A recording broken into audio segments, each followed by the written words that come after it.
La biología y la relación con la bioética integrantes presentó al profesor David Vitrago, docente. Hablamos de una introducción, historia de la genética. Empezamos con Gregor Mendel, nacido en 1882, padre de la genética. Gregor Mendel y las leyes de la herencia en los años 1860. Él empezó sus investigaciones con ratones, luego con abejas, posteriormente con plantas, que es lo más conocido. Luego, en 1854 se habló de la transmisión de rasgos hereditarios en los híbridos, porque estaban con plantas. En 1856 a 1863 hubo estudios de más de 30.000 plantas.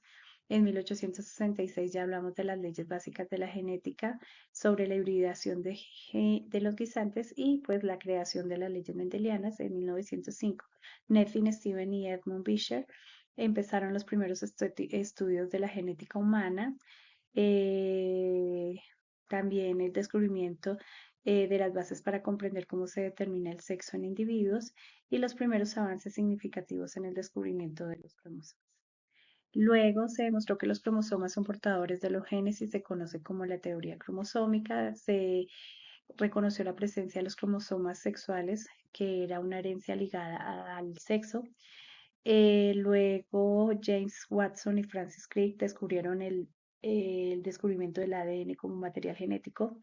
Descubrieron la estructura de la molécula del ADN, que era la que contenía la información genética de los seres vivos, y transmiten los rasgos heredados y sentó las bases para el estudio de la genética molecular.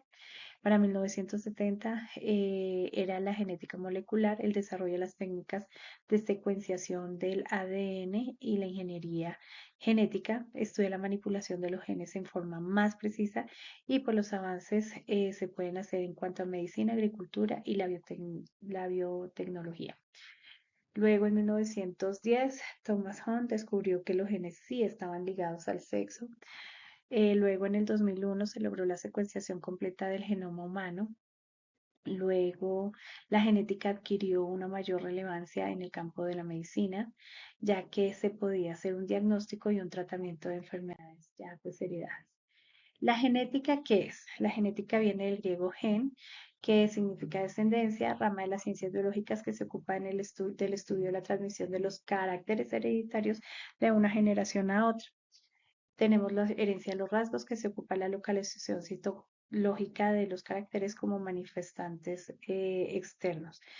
Diferencias y semejanzas entre los individuos de una familia y se aplica tanto en plantas, animales y vegetales y humanos. La genética pues habla de la herencia, puede hablar de la mejora animal, de enfermedades humanas y la ingeniería genética. Mejora animal, mejoramiento genético a nivel animal, involucra procesos de predicción del mérito genético, tanto en animales como en plantas, selección de sus futuros padres, sistemas de apareamiento. Enfermedades humanas, variaciones hereditarias en el código genético. En la ingeniería genética es la manipulación, modificación de los genes de un organismo alterado o eliminando o insertando material genético en su genoma por medio de diferentes tecnologías de edición genética. Hablamos también del genotipo y el fenotipo, que el genotipo es la composición genética de un organismo heredada de sus progenitores y el fenotipo son todos los rasgos que se pueden observar en un organismo. Entonces, diferencias, fenotipo, rasgos que podemos observar en un organismo, características. Genotipos son los que están dentro de los cromosomas de los individuos, por lo tanto no se pueden observar. El genoma es todo material genético de un organismo en particular que se hereda de generación en generación y el exoma es la parte del genoma que codifica las proteínas y se llama así porque solo considera los exones como partes de un gen que se traducen a una proteína. El ADN es la biomolécula que almacena la información genética. Se trata del ácido nucleótido, concretamente el ácido desoxirribonucleico. Consiste en una secuencia de nucleótidos compuestos a su vez por un grupo trifosfato, una pentosa, conocida como la desoxirribosa, y cuatro bases nitrogenadas, que es la adenina, citosina, guanina y timina, y es la estructura del ADN, que es una doble hélice. Aquí vemos el trifosfato, la pentosa, las bases nitrogenadas, citosina, guanina, El dogma central, entonces, va en una única dirección, es la expresión de la información continua de los genes de una célula. Hablamos de la replicación, que es el ADN se copia a sí mismo para poder transmitirse a una descendencia, y la transcripción para poderse expresar en un proceso de información codificada en el mismo se transfiere en el proceso de la molécula del ARN, luego el ARN mensajero posteriormente, y se asocia al orgánulo celular, el ribosa, para obtener la... Hola, yo soy Julieta Escobar y les voy a hablar sobre la transcripción. La transcripción es el proceso donde se genera una copia de ARN a partir de una secuencia de ADN de un gen. Esta copia llamada ARN mensajero es portadora de la información sobre la proteína que el gen tiene codificada en ADN. Ahora, ¿qué es el ARN? El ARN o ácido ribonucleico es el otro tipo de ácido nucleico que posibilita la síntesis de proteínas. Si bien el ADN contiene toda la información genética, eh, el ARN es el que permite que ésta sea comprendida por las células. Hay diferentes tipos de ARN. En la transcripción hay muchos tipos de ARN. Está el ARN polimerasa y están los ARN informativos y los ARN funcionales. Los ARN informativos son los que se van a traducir en proteínas, que son el ARN mensajero y el ARN heterogéneo nuclear. Este ARN heterogéneo nuclear también es un pre-ARN, ya que este primero debe ser procesado para convertirse en el ARN mensajero ya maduro, que posteriormente se traducirá en proteína. También están los ARN funcionales, que son los que tienen función o actividades en las células y no se traducen en proteínas. Estos ARN son el ARN ribosómicos, los ARN transferentes y los ARN nucleares pequeños. También están los ARN citoplásmicos pequeños. Ahora, la transcripción genética tiene tres etapas. En esta etapa está la etapa de iniciación, que es donde la ARN polimerasa se une al ADN del gen en una región llamada el promotor. Básicamente el promotor le dice a la polimerasa dónde sentarse sobre el ADN y comenzar a transcribir. Está la etapa de elongación, que básicamente es la etapa donde la hebra de ARN se alarga al agregar nuevos nucleótidos.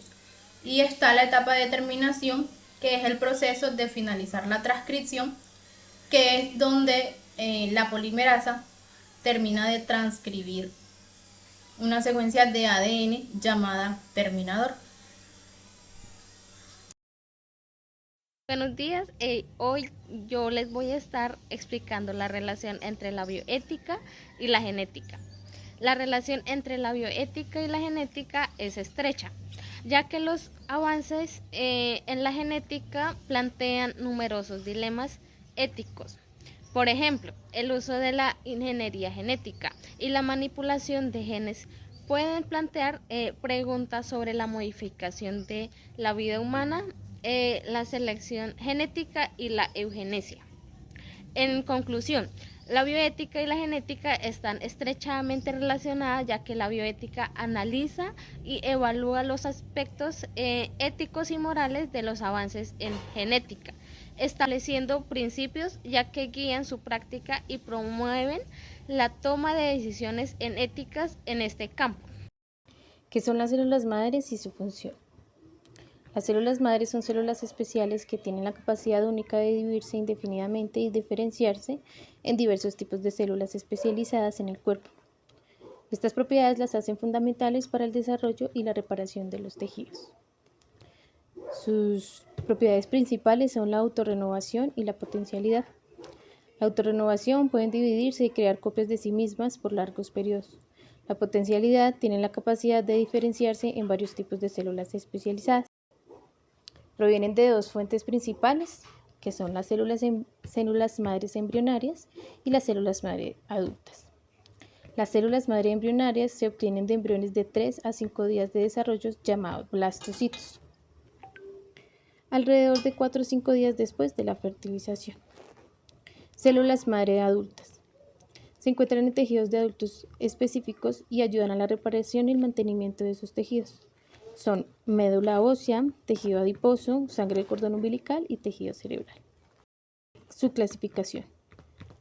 Están clasificadas en totipotenciales, que pueden formar todas las células de un organismo, incluido el embrión y la placenta. Pluripotenciales pueden diferenciarse en casi todos los tipos de células del cuerpo, pero no pueden formar un organismo completo. Multipotenciales pueden diferenciarse en varios tipos de células dentro de un linaje o grupo de células relacionados. Unipotenciales pueden diferenciarse en varios tipos de células dentro de un linaje o grupo de células relacionados. Funciones de las células madres. 1 es el desarrollo embrionario. Durante el desarrollo temprano, las células madres se diferencian en los diversos tipos de células que forman los tejidos y órganos del cuerpo. 2. La regeneración y reparación de tejidos. En los adultos, las células madres reponen las células dañadas o pérdidas debido al desgaste normal o lesiones o enfermedades. Aplicaciones clínicas. Medicina regenerativa, reparación o reemplazo de tejidos y órganos dañados. Terapias génicas, tratamiento de enfermedades genéticas mediante la introducción de genes sanos en células madre. Prueba de fármacos, evaluación de la toxicidad y efectividad de nuevos medicamentos utilizando células madres pluripotentes inducidas. Bioética en la experimentación con células madre. La investigación con células madre plantea importantes cuestiones éticas debido a las fuentes de obtención de estas células y sus potenciales aplicaciones en medicina regenerativa. La ingeniería genética es el extenso conjunto de procedimientos que permiten alterar intencionalmente el aparato o la información genética. Sus principales funciones son la modificación de cultivos agrícolas, ya que estos ingenieros genéticos alteran la resistencia y la productividad de estas plantas, haciéndolos más resistentes contra la plaga y contra enfermedades, lo que contribuye a la sustentabilidad agrícola y a la seguridad alimentaria. Con la producción de medicamentos ha permitido desarrollar tratamientos más eficaces y accesibles para una variedad de enfermedades. La terapia génica es otra de las funciones y de los avances más importantes de la ingeniería genética, ya que esta permite introducir genes sanos en las células del paciente enfermo, lo que puede conducir a una mejora significativa en su condición. Esta terapia ha mostrado resultados muy prometedores en enfermedades como fibrosis quística, la hemofilia y entre otros. La conservación de animales en peligros de extinción es otra de las funciones también muy importantes, ya que ha permitido preservar muchas criaturas y muchas especies. Esto lo hacen con diversas técnicas como la clonación, entre otras, que evitan así su desaparición. Todo lo antes mencionado nos permite llevar una mejor calidad de vida, ya que se puede sentir el impacto significativo en la salud y en el bienestar en general, como la salud alimentaria también, los alimentos más sanos y los medicamentos más eficaces cada día. Y aunque esta disciplina plantea cuestiones éticas y preocupaciones sobre su uso responsable, es indudable decir que ha dejado un mundo abierto en cuanto a investigación y desarrollo. Podemos también decir que el futuro de la ingeniería genética es prometedor y conforme pasa el tiempo va a seguir evolucionando y transformándose. Y como todo, siempre nos vamos a generar preguntas sobre esto.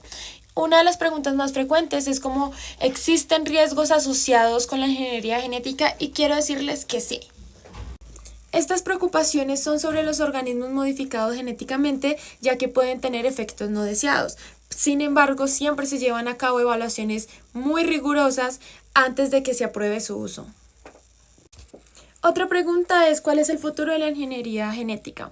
El futuro de la ingeniería genética, como les mencioné antes, es prometedor, con avances en campos como la edición genética y la medicina personalizada. Sin embargo, es importante continuar el debate sobre su ética y regulación para asegurar así un uso responsable y beneficioso para toda la sociedad. La ingeniería genética tiene un sinfín de aplicaciones en nuestra cotidianidad, como lo son también en la investigación forense, ya que el ADN es único y repetible en cada ser humano y gracias a todas estas alteraciones y a todos estos avances se puede determinar y se puede identificar a cada individuo por su sangre, su saliva, su cabello y entre otras cosas. En la investigación antropológica también para determinar fósiles, civilizaciones antiguas y todo este contexto de tiempo y de historia. En la limpieza ambiental también lo vemos con microorganismos modificados genéticamente que permiten la degradación de basura, derivados del petróleo o desechos industriales. En la ganadería también, ya que modifican a los animales genéticamente para que puedan producir mayormente sus productos, como la carne, los huevos, la leche. La clonación celular, que permite clonar células que sirven para reparar tejidos enfermos o dañados en el cuerpo humano. Estos daños pueden ser productos de quemaduras, fracturas, infartos, etc. Hoy en día también la herencia genética, ya que han surgido muchas empresas que se encargan de hacer un estudio de toda la herencia genética posible que tiene una persona. Los anticuerpos monoclonales, ya que es una de las aplicaciones más importantes para las personas enfermas de cáncer, ya que es un medicamento suplementario a la quimioterapia.